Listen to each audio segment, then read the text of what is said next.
psychyogi.org.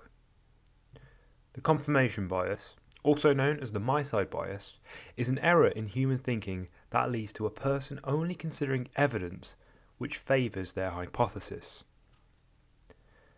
Okay, so let's look at an example. Smoking.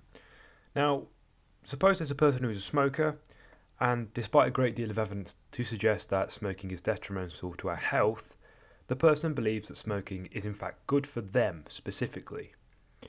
So they start out with their hypothesis. Well, I believe smoking is good. I've been smoking. It hasn't done me any harm. That's the first piece of evidence they've used. So their hypothesis is that smoking is good, and then they've said, well, it hasn't done me any harm. So that's evidence in their favour that smoking is good for them. Then they'll then look for other sources of evidence. They might find people who, and this is a common thing that people who smoke and believe it's good for them will say, is they say, well, my auntie lived till she was 95 and she stopped smoking and then she died. And they'll say, obviously, if she kept smoking, she should have kept living. Again, that's another piece of evidence that they're using to try and suggest that smoking is good. They're not looking at evidence that suggests that smoking is bad.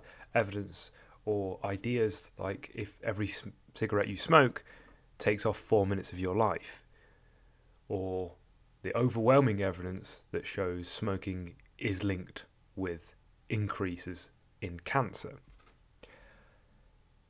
So what they'll do is they try to confirm that hypothesis, that initial hypothesis, without considering all of the evidence.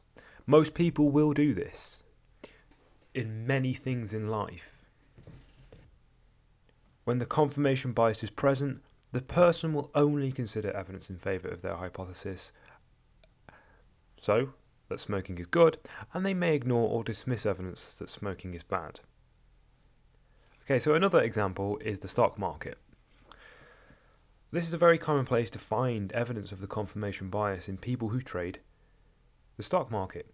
After this video, I recommend that you look on online forums discussing stocks, and if you read the comments, so these will be forums. If you type in a stock and look at, I think it's London Southeast, that's a website that has comments, and you'll see what people are discussing, and they'll say, well, I've bought, and then they'll try to say why it's a good reason to buy, but they won't say why it's a good reason not to have bought the stock.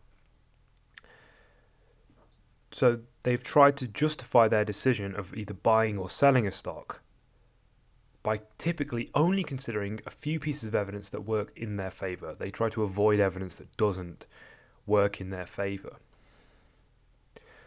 Once a person has decided to go long or short on a stock, so they've either decided to buy it in the hopes that the stock will go up, that's called going long, or they've decided to sell it in the hopes it goes down, that's called going short on a stock, they will seek to justify what they've just done. If they want the stock to go up, they will seek evidence or indicators that will suggest that the stock will go up, and they will often ignore any evidence or indicators to the contrary. If you've enjoyed this Psych Yogi video, why not subscribe to keep up with all the latest videos?